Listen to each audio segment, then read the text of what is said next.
आदिवासी जय जोहार.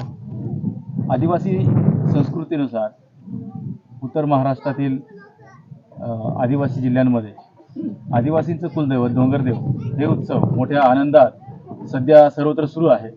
मार्गशीर्षक पूर्णिमेच्या या अनुषंगाने हा कार्यक्रम जो आहे तो साजरा केला जातो. आज आपण जांभले हातगड या गावात आहोत. या ठिकाणी आपण जाणून घेणार आहोत की आदिवासी कुलदैवत डोंगरदेव माऊली उत्सव कशा पद्धतीने साजरे केलं जातं आणि त्याचं महत्त्व, त्याचे उद्दिष्ट काय आहेत आणि ते का साजरे केले जातात याबद्दल या ठिकाणी आपण जाणून घेणार आहोत. आपल्यासोबत आहेत या गावचे मुधाने मोहन वाघ, त्याचबरोबर मुधाने काशीनाथ वाघ, त्याचबरोबर थाळगाणार धना भानसिंग, त्याचबरोबर मुधाने भिका गायकवाड, मुधाने रामदास गायकवाड, त्याचबरोबर माऊली अंबादास गायकवाड, माऊली सुभाष गायकवाड, माऊली भाऊराव गांगुर्डे, त्याचबरोबर माऊली गोपाळ वाघ, त्याचबरोबर माऊली या ठिकाणी मुरलीधर बाबा, असे त्याचबरोबर गावातील सर्व मावल्या या ठिकाणी जमलेल्या आहेत. तर त्यांना आपण या ठिकाणी विचारणार आहोत की आदिवासी कुलदैवत डोंगर माऊली उत्सवास प्रारंभ कसा होतो आणि याच्या मागं हे उत्सव साजरा करण्यामागचं उद्दिष्ट काय. सर्वप्रथम सर्वांना नमस्कार. जय आदिवासी. आता आपण सध्या सर्वत्र हा कार्यक्रम जो आहे तो मोठ्या उत्साहात सुरू होत आहे. आपल्याही जांभले हातगड गावामध्ये हा कार्यक्रम होत आहे आणि त्या अनुषंगाने मागील 8 दिवसापासून हा कार्यक्रम सुरू आहे. डोंगरदेव माऊलीचं महत्त्व काय हे आपल्याकडून आम्ही जाणून घेणार आहोत. तर सर्वात प्रथम आम्ही या ठिकाणी बसलेली थाळगाणार आहे यांना विचारणार आहोत की या कार्यक्रमास सुरुवात का केली जाते आणि हा कार्यक्रम साजरा करण्यामागचा उद्दिष्ट काय. तर या ठिकाणी आम्ही झेंडूची रोपणी करतो. झेंडूची रोपणी झाल्यानंतर त्याला आम्ही कमारी, आपण नागली सांगतो, आम्ही देवामध्ये कमारी म्हणतो, तिला कणसरा म्हणतो. आणि मग त्याची पुंजापत्रिका आम्ही करतो. हा, त्या दिवशी मग आम्ही सगळे गावकरी जमून त्या ठिकाणी बसतो डोंगर माऊलीची रोपणी करण्यासाठी.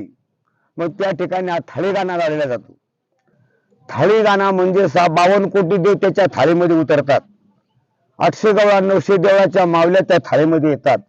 आणि ते कथकरी मी आहे, ते कथकरीचे जर कथा लावली तर ते कथामध्ये जी हवा आहे त्या आदिवासी आमच्या लेकराबाळांची हवा येते आणि त्या हवाचं आम्ही वर्णन करतो. आणि मग वर्णन करून झाल्यानंतर आम्ही ते पोरांना हवा आल्यानंतर जी आमची कृती आहे मग आम्ही डोंगरदेव माऊली म्हणून आम्ही नाचकाम करतो. एवढा दिवस आम्ही उपवास तपास करतो. कमारीची नागलीची भाकर खातो, उडदाची डाळ किंवा त्याचा पिठला आम्ही भाजलेला खातो. दुसरे आम्ही काही खात नाही. आणि नंतर मग आम्ही एवढं कार्यक्रम 5 दिवसांनी करतो आणि मग आम्ही डोंगराला जातो. मग डोंगराची आम्ही त्या गुहाची पूजा करतो, डोंगर माऊलीची. आणि असं ही आमची गावाची ही प्रथा आहे आणि आदिवासीची आमची ही कृती आहे. आणि कंसरा माऊली आणि लक्ष्मी या दोघ्या बहिणी रिद्धी सिद्धीच्या माऊल्या आहेत म्हणून आम्ही आदिवासी ही पूर्ण आम्ही कला ही त्या माऊलीच्या आशीर्वादाने आम्ही करतो. लेकरा बाळांना ते आम्हाला सुख आशीर्वाद देते. शेतीमध्ये बाडीमध्ये आम्हाला ती रिद्धी सिद्धी बरकत देते आणि सुखा समाधानाने आम्हाला ती डोंगर कुशीमध्ये ठेवते. नक्कीच या ठिकाणी त्यांनी माहिती दिली. आपण थाळगाणार आहेत त्यांच्याकडनं थोडंसं जे काही त्यांचं नमन आहे ते या ठिकाणी घेणार आहोत. तर आपण ते थोडंसं या ठिकाणी आम्हाला आमच्या प्रेक्षकांना दाखवावं की आपण कशा पद्धतीने नमन घेतात.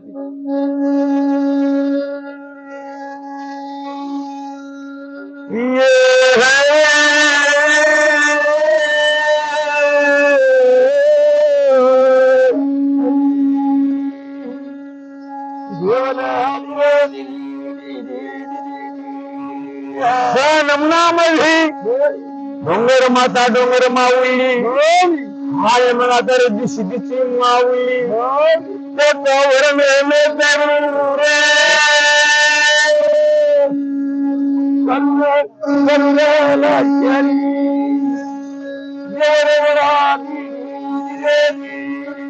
हार म्हणा जमीन मखमलीची रोप आम्ही रोपतो. तुझ्यावर सेवा खंडीची पण सोडतो. तिच्या नावाने दिया दीपका आम्ही लावून देतो.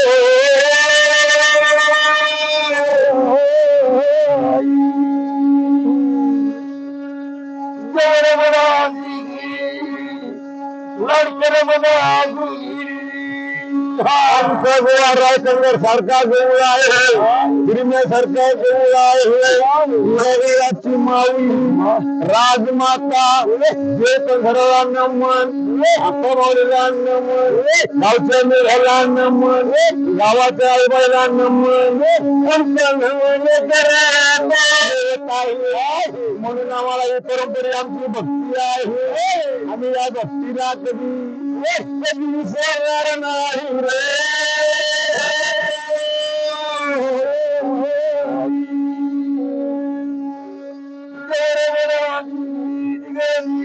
आपण जे वाद्य आता वाजवत आहात होय, याला आपण थाळ गाणं म्हणता किंवा थाळी आणि सर म्हणता, याविषयी आपण काय माहिती द्या? आता ही थाळी आपली कासाची असते, ही तांबोट्याजवळ तयार होते आणि ती थाळी मग आपण काय करतो, या थाळीवरती आपण मधमाशी म्हणतो किंवा भवर माशी म्हणतो किंवा कोती माशी म्हणतो. मग त्याचा जो तो मेन असतो, तो मेन या थाळीवर ठेवला जातो आणि त्या थाळीच्या मेनावरती आयला म्हणता भांगसर. कोणत्या वनस्पतीपासून बनवलं जातं? झाडाचं नाव भांग, भांगसर त्याला म्हणतात. देवाने घडवलेली म्हणजे ही काडी आहे. त्या काडीवरती जे तुम्ही आता हे काळं काळं दिसतंय ते मेन आहे. हा मेन आहे त्याच्यावर. आणि मग त्याच्यावर हात ठेवला तर ती वाजते आणि त्याच्यावर हा गाणा गिना चालतो. त्याच्या कंपनाने तो सूर तयार होतो. त्याच्या कंपन हा थाळीचा आणि त्याचा एक मेळा होतो आणि सूर तयार होतो. मग त्याच्यावर पुढचे काय देवाचे ज्ञान असतील त्याच्यावर आपण गायन करतो. ही तुमची कथा आहे, या कथेचे कोणकोणते प्रकार आहेत, कोणकोणत्या कथा तुम्ही याच्यातनं म्हणता? याच्यात कंसरा माऊलीची कथा म्हणतो, उन्हा भगवानची कथा म्हणतो, ताफराची निळपाची कथा म्हणतो, महादेवाची कथा म्हणतो. आता तुमचे जे देव चालू आहेत सध्या डोंगरदेव, याच्यामध्ये काही ठिकाणी टाफरांच्या भाया असतात, काही ठिकाणी उन्हाबाळाच्या भाया असतात. तर आता तुमच्या ज्या भाया चालू आहेत, देव चालू आहेत, हे कोणते देव आहेत? हे आपले म्हणजे कुलदैवत उन्हा भगवानची आपली देवता आहे आणि त्याच्याच आपण उपासना करतो. नक्कीच या ठिकाणी अजून आपल्या मुधानी आहेत, आपण त्यांच्याकडनंही जाणून घेणार आहोत. या ठिकाणी या विधीसाठी जे वापरलेले साहित्य आहेत, या साहित्यांची माहिती, त्याचबरोबर हे साहित्य का वापरले जातात, त्याचबरोबर त्यांचं खानपान काय असतं, उपवास कशी धरले जातात, ही पण आपण या ठिकाणी माहिती जाणून घेणार आहोत. तर आपल्यासोबत आपली जी मुधानी आहे काशीनाथ वाघ, यांच्याकडनं आपण जाणून घेणार आहोत की आपण जे या ठिकाणी थोंब रोपलेलं आहे, त्या थोंब रोपलेल्या ठिकाणी जे काही साहित्य ठेवलेलं आहे ते साहित्य कोणकोणते आहेत, तर ते त्यांनी आम्हाला या ठिकाणी माहिती द्या की आपण जे या ठिकाणी थोंब ज्याला आपण म्हणता ते या ठिकाणी रोपलेलं आहे. तर या थोंबसाठी रोपलेले जे काही झाडं आहेत, ती वनस्पती कोणकोणती आहेत ते जे आपण या ठिकाणी रोपलेलं आहे. वनस्पती जी आहे याच्यात जे वनस्पती आहे याच्यात ही फुलजाई आहे, फुलजाई आहे आणि ही देवामाडी आहे. देवामाडी आणि हा देवकुर्डू आहे. या दोघा तिघांचा मिलाप करून आम्ही या कार्याला आणतो आणि त्या ठिकाणी मग डोगर माऊलीला हात जोडून आम्ही तिथे खड्डा खणतो. त्या खड्ड्यामध्ये 5 दाणे टाकतो. 5 दाणे टाकून त्याच्यावरती पाणी ओततो आणि 5 आम्ही वारकरी वाहीन असतो त्यांच्या अंगात. या मावल्या तुम्ही म्हणता? हा, मावल्या म्हणतात ना, त्यांच्या अंगात वाहीन असतो. त्यांना 5 मावल्यांना हात लावून आणि आम्ही तिथं त्याची स्थापना होते, रोपले जातं. अजून आपण या ठिकाणी बऱ्याचशा वस्तू ठेवलेल्या आहेत. इथं तुम्ही जी कंसारा माता म्हणता, नागली, ती नागली या ठिकाणी ती पूज दिलेली आहे. त्याचबरोबर या ठिकाणी तुम्ही जे दीपक ठेवलेले आहे, तर यांना काय म्हणता तुम्ही? आता ही जी आहे ना, ही कमारी म्हणतो आम्ही, कंसारा माऊली. आणि याच्या खाली जे आहे ना, हे गोमातेचा शेण आहे, ते आणून काढून आम्ही सारवतो आणि त्याच्यावर आम्ही ही कंसारा माऊलीची पूज टाकतो. पूज टाकून आणि तिथं हे बाळक ठेवलेलं जातं, तिथं हे दीपक लावलेलं जातं आणि हे कोठार ठेवलेलं जातं. आणि मग ते सर्व झाल्यावर संध्याकाळची 10-11चा टाइम झाला तर तिथं आम्ही ही म्हणजे सकाळपासून मावल्या ज्या उपाशी असतात, रात्री तुमचं सगळं संपूर्ण कार्यक्रम झाल्यानंतर ज्यावेळेस उपास सोडता तुम्ही, त्यावेळेस जे कोठारीन तुमची असते, कोठारीन जे बनवलेलं स्वयंपाक असतं ते सर्वप्रथम या ठिकाणी यांना नैवेद्य दाखवलं जातं. नैवेद्यामध्ये तुम्ही काय काय आहारात काय काय घेता तुम्ही? नैवेद्यामध्ये कंसारा माऊलीचा बी असतं त्याच्यात आणि बाजरी नागली बाजरी आणि उडदाची डाळ. उडदाची डाळ ते बनवलं जातं. भगर. हा ते बनवून आणि इथं मग नैवेद्य चढवलं जातं. असं म्हणतात की आपल्या या 8 दिवसाच्या ज्या उत्सव असतं, पर्वणी असते, त्या पर्वणीमध्ये तुम्ही तेल खात नाही, हो नाही पुन्हा त्याचबरोबर फळं खात नाही, काहीच नाही चालत, त्याचबरोबर तुम्ही कांदा लसूण मसाले असं काही खात नाही. काहीच नाही, काही चालत फक्त नाही. पाण्यामध्ये शिजवलेली डाळ असेल बस आणि साध्या पाण्यात. त्यामध्ये टाकलेलं फक्त तिखट मीठ असेल हा आणि खारट मीठ हे वापरून तुम्ही जे आहार असतं ते 10 दिवस करता. अशा पद्धतीने यांची ती तपश्चर्या असते.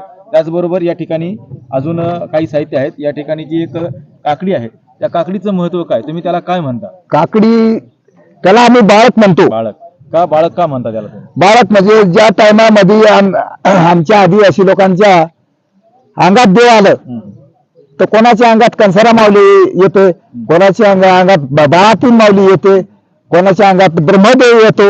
असे प्रत्येक अनेक देवांचे नावं असतात. ज्या देवाला ते जे लागतं त्याच्या वाईमाला काही बाळक त्याच्या हातात.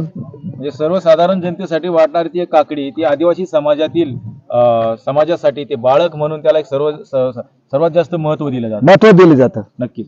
या ठिकाणी अजून त्या काही आपल्याला ते भोपळ्याच्या ज्या काही डवली म्हणतात, ते डवली या ठिकाणी ठेवलेल्या आहेत. डवली ती कशासाठी ठेवलेली आहे? ही जी डवली आहे ही नवीन डवली आणायची आणि मग ती कापून आणि ही गोमातेचा गोमित्र ठेवण्यासाठी. हा गोमित्र कशासाठी ठेवलं जातं? जे आपल्या लोकांमध्ये वाहून येतं तर वाहून लवकर यावा त्याच्यामुळे हा गोमित्र. त्याचबरोबर काही वेळेस बाहेरगावच्या माऊल्या येतात या ठिकाणी. आल्यानंतर त्यांना पवित्र पवित्र केल्यासाठी त्यांना साठा मारलं जातं. अजून या ठिकाणी काही मोरकुसा आहे, त्याच्याबद्दल काय माहिती द्याल? मोराची पिस आहे जी एकत्र केलेली, याला मोरकुस तुम्ही म्हणता. याचा वापर कशासाठी होतं आणि त्याचं महत्व काय? याचा वापर हे आम्ही हा देव करतो. हे देव केलेलं जातं. मग आपल्या खेड्यावरती 5 गाव जाऊन आम्ही ते मागण्यासाठी जातो. मग आम्ही त्याच्यात मग शिरमावल्या 2 केले जातात. मग त्यांच्या हे हातात द्यायचं आहे. आणि मग ते तिथे जाऊन आम्ही खेड्यावर गेलो तर तिथे जाऊन लोक ते पामकतात आम्हाला. मग तिथे जाऊन ही कंसारा माऊली सुपात घेऊन येतात. कंसारा माऊली असेल, हे पीठ घेऊन येतात. हा मग तिथं आम्ही या दोघं माऊल्यांना त्यांनी आणलं बाहेर सूप, तर दोघं माऊल्यांना बोलून घेतो आणि त्यांच्या हातात हे मोरकुस असतं. आणि मग आम्ही इकडनं वकारा देतो, त्यांनी आम्हाला वकारा द्यायचा आणि मग आम्ही त्या कंसारा माऊलीचं वर्णन तिथं डोंगऱ्या देवाकडनं आशीर्वाद देण्यासाठी किंवा आशीर्वाद म्हणून ते उतरवण्यासाठी, सुख सन्मान देण्यासाठी या कुस्याचा वापर केला जातो. नक्कीच. या ठिकाणी अजून काही साहित्य आहेत. या ठिकाणी हा जो बनवलेला हा साठ आहे, त्याविषयी काय माहिती द्या? हा जर बनवलेला साठ आहे, हा साठ त्या देवांच्या अंगामध्ये वाहून आल्यावर जर कोणी म्हणतात भूतदेव म्हणतात, कोणी म्हणतात आगळता देव म्हणतात, जे असे खरतड देव अनेक आहेत, त्यांना समाधानी केल्यासाठी हा त्यांच्या अंगावर मारलं जातं, तर फोडलं जातो, तेव्हा त्यांचं समाधान होतो. नक्कीच. कशापासून बनवला जातो हा? ही जे देव आंबाडी आहे, हे आंबाडीचा झाड तोडलं जातं. तोडून आम्ही नदीला घेतो. नदीला पाण्यात ठेवलं जातं 8-10 दिवस आणि मग त्याच्यापासून हे त्याचा फेला तयार होतो आणि मग त्याच्यापासून हे साठ बनवलं जातं. अजून याला काय म्हणतात? गौऱ्या साठ म्हणतात त्याला. नक्कीच. त्याचबरोबर या ठिकाणी अजून ही काठी आहे, त्याला धातू, कासा असेल, पितळ असेल, या पंचधातूपासून बनवलेली ही काठी आहे. या काठीचं एक विशेष असं महत्व आहे. या काठीबद्दल आपण काय माहिती द्या? या काठीबद्दल मग आम्ही ही बाहेर निघण्याची आमची तयारी झाली तर मग ही काठी आम्हाला लागते आणि ही काठी घेऊन आम्ही मग खेड्यावर जातो ना, तिथे वाजवतो. नाचकाम सबूतून त्याच्यापासून जो निघणारा सूर आहे, हा. सुराच्या तालावरती आपण नाचतो. काम करता, ठेका धरता. नक्कीच. तर याचा वापर कोण करतं? महत्वाचं म्हणजे याचा वापर एक प्रमुख म्हणून खुट्या नेमले जातो. हा. म्हणजे तो त्या सर्व माऊल्यांचा मुख्य असतो. मुख्य असतो. याच्यावरती चालणार हा त्याच्या सगळं मग त्याच्याच तालावरती मावल्या नसतात आणि ते मग हात कलून नसतात. मग इतर मावल्या त्याच्या भोवती फिरतात. नक्कीच. अजून या ठिकाणी आपण पाहाल की ही एक झोळी आहे. या झोळीचा विशेष असा महत्व आहे, कारण ज्या गावांमध्ये या मावल्या जातात त्या ठिकाणी जो मिळणारा पीठ असेल किंवा धान्य असेल, जे काय त्यांची सेज म्हणतात, हा हे सेज घेण्यासाठी, जमा करण्यासाठी ही झोळी जी आहे ती वापरली जाते. ही झोळी कोण वापरतं नेमकं? ही जोडी मग ते आम्ही जे त्या 5 देव घेऊन जातो ना, त्या 5 देवांमधला एक देव प्रमुख बाबा म्हणून म्हणतात, बोवा. तर ही बोवा जवळ जोडी त्यांच्या काखात दिली जाते आणि खेड्यावर गेलो का तिथं मग लोक ते पीठ देतात. पीठ पामटलं जातं आणि पीठ मग या जोडीमध्ये ठेवलं जातं. दिवसभर जो जमा होणारा पीठ आहे त्याच्यापासून संध्याकाळी तुम्ही भाकरी बनवता. हा. जे उपास सोडण्यासाठी वापरला जातं. नक्कीच. अजून या ठिकाणी आपण जर बघितलं तर हे पूर्ण स्थापन केलेलं हे ठिकाण आहे. अजून हे काही आहे त्यांचं एक वाद्य म्हणून जे सूर काढण्याच्या कामासाठी वापरलं जातं. याला काय म्हणतात? याला हे काय टोकर असतं, मोठा बांबू फोडून आणि हे त्याचा नाद काढण्यासाठी त्याला हे कापून खड पाडले जातात आणि त्याचा मग माणसाजवळ देऊन आणि सूर, टाळीचा ताल, त्याचबरोबर ही जी काठी आहे या सगळ्यांचा सूर मिळून आणि गाणे सांगून त्याच्यावरती नाचकाम केलं जातं. नक्की. अजून या ठिकाणी आपण काही पावरकर आहेत त्यांनाही या ठिकाणी बोलवणार आहोत की सर्वात महत्वाचा जे वाद्य आहे की ज्याच्या तालावरती संपूर्ण कार्यक्रम चालतो, ज्याच्या तालावरती भूत नाचवले जातात, मावल्या नाचवल्या जातात, अशा या नाचकामासाठी वापरले जाणारं सर्वात महत्वाचं वाद्ययंत्र ज्याच्या सुराचं महत्व आहे, डोंगऱ्या देवात जिला पावरी म्हणतात, ती पावरी आणि ते पावरी वादक या ठिकाणी आपण बोलवणार आहोत. त्यांच्याकडनंही जाणून घेणार आहोत की ती पावरी कशी बनवली जाते. आपल्या सोबत बसलेले आहेत पावरकर आहेत. पावरकर यांचं सर्वात महत्वाचं असं काम असतं या डोंगर देवामध्ये, कारण पावरीच्या तालावरती मावल्या उठतात, भूत उठतात, मावल्या नाचतात, भूतही नाचवले जातात आणि सर्व कार्यक्रमामध्ये सुरुवातीच्या दिवसापासून शेवटी धानीच्या कार्यक्रमापर्यंत, ज्यांची जी धानी असते त्या धानीच्या कार्यक्रमापर्यंत गवळ मिरवण्यापासून सर्वच काम जे आहे ते पावरीच्या तालावरती केलं जातं. तर या ठिकाणी आपण पावरकर जे बसलेले आहेत त्या पावरकरांकडनं पण जाणून घेणार आहोत. या ठिकाणी पावरकर आहेत गुलाब गायकवाड, आपण त्यांच्याकडनं जाणून घेणार आहोत. माऊली, आपण जी ही पावरी वाजवतात या पावरीचं महत्व काय आणि पावरीचे सूर किती असतात, ही पावरीचा वापर कसं होतं याविषयी आम्हाला थोडीशी माहिती हवी. सर्वप्रथम आम्ही आपल्याकडनं जाणून घेणार आहोत ही जी संपूर्ण जे पावरी बनवलेली आहे त्या पावरी बनवण्यासाठी जे वापरलेले साहित्य काय काय त्याची माहिती आम्हाला द्यायची आहे. हे पावरीचं असं आहे, त्याला हा गाईचा शिंग लागतोय. गाईचा शिंग? हा, गाईचा शिंग. मग त्याला टोकाची नळी, बांबूची नळी आणि त्याला साधारण सर्व कोणत्याही पद्धतीचं टोकर वापरलं जातं की त्याचा एक विशिष्ट एखादा टोकर आहे? नाही, कोणता बी नाही वापरले जात. त्याला आपण जंगलामध्ये बांबू असतो ना, त्याला जे सर्व 10 प्रकारचे जरी टोकर असले ना, त्याच्यातून एकच नळी अशी निवडली जाते का त्याचे आकार सापडायला पाहिजे त्याच्या पोकळीचे. आणि मग त्याला ही जंगलात कोताई माता असते ना, थोडक्यात मधाचं मेन म्हणजे असं ते मधाचा बी नाही त्याला चालत, तर कोतीच मेन चालतं त्याला. दुसरा कोती.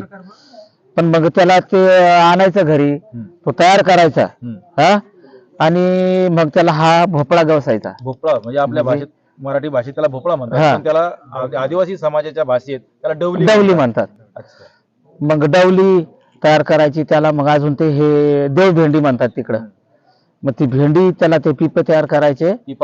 हा, पिपात मधी पिपा तयार करायचा आणि त्याच्यातून मग आवाज काढायचा. आवाज काढण्यासाठी आपल्याला काय करावं लागतं? आवाज काढण्यासाठी मग ते आपल्याला इथून हवा फुकावी लागते त्यासाठी.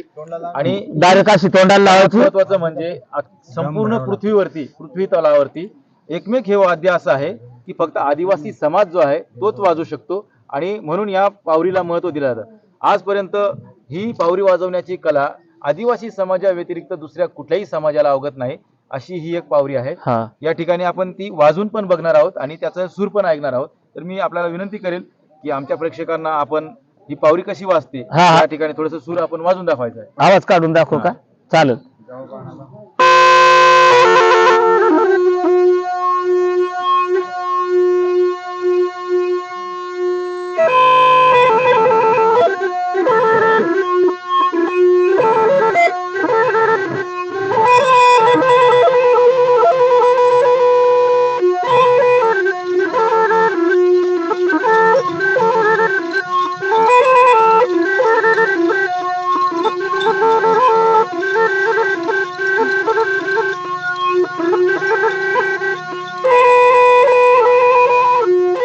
फक्त आदिवासी समाजात ही वाजवली जाते आणि ही कला या आदिवासी समाजातील लोकांनाच प्राप्त झालेली अशी ही पावरी आहे. आणि ही बनवण्याची जी कला आहे ती या आदिवासी समाजातील लोकांनाच अवगत झालेली आहे. म्हणून आजपर्यंत ही पावरी कोणी बनवू शकलेली नाही आणि ती वाजू पण शकलेली नाही. कारण ही पावरी वाजवण्यासाठी जी लागणारी ताकद आहे, दम आहे, हवा आहे ती या लोकांना अवगत झालेली आहे. कारण या माऊलीच्या आशीर्वादाने त्यांना ती मिळालेली आहे. म्हणून हे डोंगरदेव जे आहेत हे आदिवासी समाजासाठी एक सर्वात मोठं असं एक श्रद्धास्थान आहे आणि याची पर्वणी सध्या गावोगावी सुरू आहे. या ठिकाणी आपण बघितलं असेल की ही सर्व मंडळी आपल्या हाताची सर्व कामं सध्या बंद करून या पर्वणीमध्ये सामील झालेल्या आहेत. आणि विशेष म्हणजे या बसलेल्या ज्या माऊली आहेत या कुणीही सध्या आपल्या घरी जात नाही. ज्या दिवसापासनं थुंब या ठिकाणी स्थापन केलेले आहेत त्या दिवसापासनं याच ठिकाणी आहेत. आंघोळीसाठी नदीला जातात, नदीवरती जातात, नदीवरनं आंघोळी करून या खळीवरती येतात. ही चौरंग खळी आहे आणि या चौरंग खळीवरती आपण बसून या ठिकाणी आपण याविषयीची डोंगऱ्या देवाविषयीची या ठिकाणी माहिती घेतलेली आहे. धन्यवाद. आपल्या सर्वांचंही गावकऱ्यांचं मनापासून धन्यवाद.